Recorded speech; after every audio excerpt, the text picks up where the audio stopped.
200 सालों से जैन संघ में चल रही डिक्टेटरशिप, कॉन्स्पिरेसी, अनऑथराइज्ड रिप्रेजेंटेशन, इनसे हुए जैन तीर्थों को महान नुकसान। शिखर जी, पालिताना, गिरनार जी, केसरिया जी, आबू आदि सभी तीर्थों से जैन संघ ने हुकूमत के साथ मालिकियत भी खो दी। जैन संघ लॉस्ट सोवरेनिटी ओवर महातीर्थ। ये सब सच्चाई को बाहर लाने का नतीजा।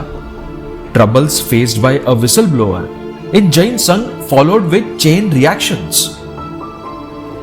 गच्छाधिपति आचार्य देव, श्रीमद विजय युग भूषण सुरस्वजी महाराज साहब और उनके डिसाइपल्स के लिए कई सारे जैन संघ के उपाश्रय के दरवाजे बंद कर दिए गए। घाटकोपर नवरोजी लेन उपाश्रय से फोर्सफुली बाहर निकाला गया। आश्रय के लिए उन्हें मैरिज बैंक्वेट हॉल्स, लाइब्रेरीज, कभी एग्जीबिशन सेंटर्स और कभी कभी तो गैरेजेस में भी रहना पड़ा। अपनी आवाज को वह लोगों तक न पहुंचा पाए, इसलिए उनके प्रवचनों को भी बैन कर दिया गया। उन्हें जैन संघ में रेफ्यूजी बना दिया गया। आखिर ये सब क्यों?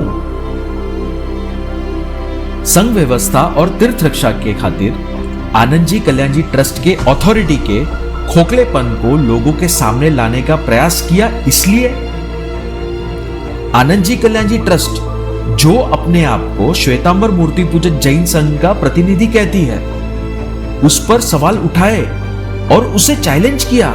इसलिए या फिर सच्चाई को बाहर लाने के लिए ओपन आर्बिट्रेशन पैनल की ऑफर दी। क्या यह उनकी भूल थी?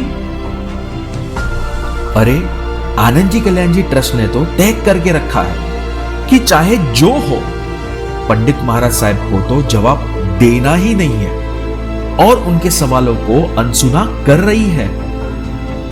लेकिन थर्ड पार्टीज यानी कि उनके रिप्रेजेंटेटिव्स और अपने इनर सर्कल्स के लिए क्लोज डोर मीटिंग्स हो रही है, लेकिन उसका फैसला भी बंद दरवाजे में ही लॉक किया जा रहा है। तभी तो जब इस मैटर को लेकर टाइम्स ऑफ इंडिया जैसे नामी न्यूज़पेपर ने आनंद जी कल्याण जी ट्रस्ट के रिप्रेजेंटेटिव्स से कांटेक्ट किया, तो उन्होंने कहा कि फैक्ट्स को खोलने के लिए वे कोई ऑथराइज नहीं है, आप ट्रस्टीज से बात कीजिए।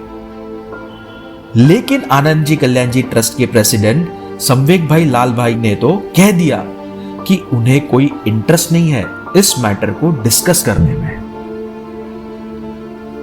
अभी आप सोचिए, क्या ऐसा होता है प्रतिनिधि?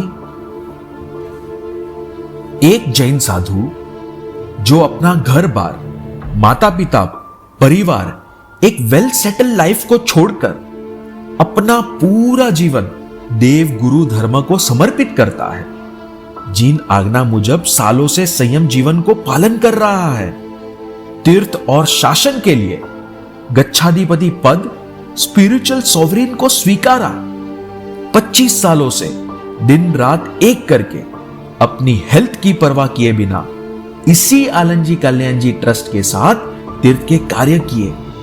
इसी के तहत ऐसी पिटीशंस, लीगल डॉक्यूमेंट्स आदि ड्राफ्ट किए हैं जिसकी तारीफ बड़े बड़े चीफ जस्टिस और एक्सपर्ट काउंसलर्स ने भी की है। पंडित महाराज साहब एक ऐसे गच्छाधिपति हैं whom you can call an epitome of knowledge and wisdom, not only in spirituality but also in various other fields including international politics. तभी तो Shashi Tharoor, who is not just an ex-minister of state government of India but is also former under secretary general of United Nations, उन्होंने भी Twitter के जरिए पंडित महाराज साहब की global world order analysis की तारीफ की। ऐसे स्पिरिचुअल सोवरेन को भी जवाब नहीं देना क्या इस सो कॉल्ड रिप्रेजेंटेटिव को शोभा देता है? It's a saying that responsibility always comes with an accountability. जिसकी जितनी ज्यादा रिस्पांसिबिलिटी इतनी ही ज्यादा अकाउंटेबिलिटी आती है। तो सोचिए कि जो खुद को समग्र भारतवर्ष के श्वेतांबर मूर्ति पूजक जैन संघ का प्रतिनिधि का दावा करती हो, उसकी कितनी अकाउंटेबिलिटी आती होगी। But here there is no accountability, no answerability, and no transparency. क्या कहेंगे आप ऐसे प्रतिनिधित्व को? और भी आश्चर्यजनक बात आनंद जी कल्याण जी ट्रस्ट की यह है कि आज तक उन्होंने कोई भी लॉजिकल रीजनिंग नहीं दी है कि आखिर क्यों वो पंडित महाराज साहब के सवालों का जवाब नहीं दे रही है, आखिर क्यों आर्बिट्रेशन की ऑफर का भी जवाब नहीं दे रही है।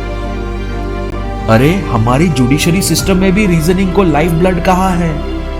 रिसेंटली टाइम्स ऑफ इंडिया के ही एक आर्टिकल में पब्लिश हुआ कि chief justice of India mister N V. Ramana ने कहा कि कोई भी ऑर्डर में उसका reasoning is the fundamental tenet. बिना किसी लॉजिकल रीजनिंग के जुडिशरी सिस्टम भी कोई लीगल डॉक्यूमेंट फॉरवर्ड नहीं कर सकती। लेकिन क्या पता कि हमारी प्रतिनिधि कौन सी जुडिशरी सिस्टम फॉलो करती है। इंडियन जुडिशरी सिस्टम में भी एक विसल ब्लोअर को विशेष प्रोटेक्शन दिया जाता है, लेकिन आज जैन संघ में कोई विसल ब्लोअर बनकर यानी कि कड़वे सच को बाहर लाता है, वो भी सिर्फ और सिर्फ तीर्थ रक्षा के लिए, संघ शासन व्यवस्था के लिए, तो उसकी बेसिक नेसेसिटीज भी छीन ली जाती है। अब फैसला जैन संघ को करना है कि आखिर क्यों और कब तक चुप बैठना है। जागो जैनो जागो, अभी नहीं तो कब।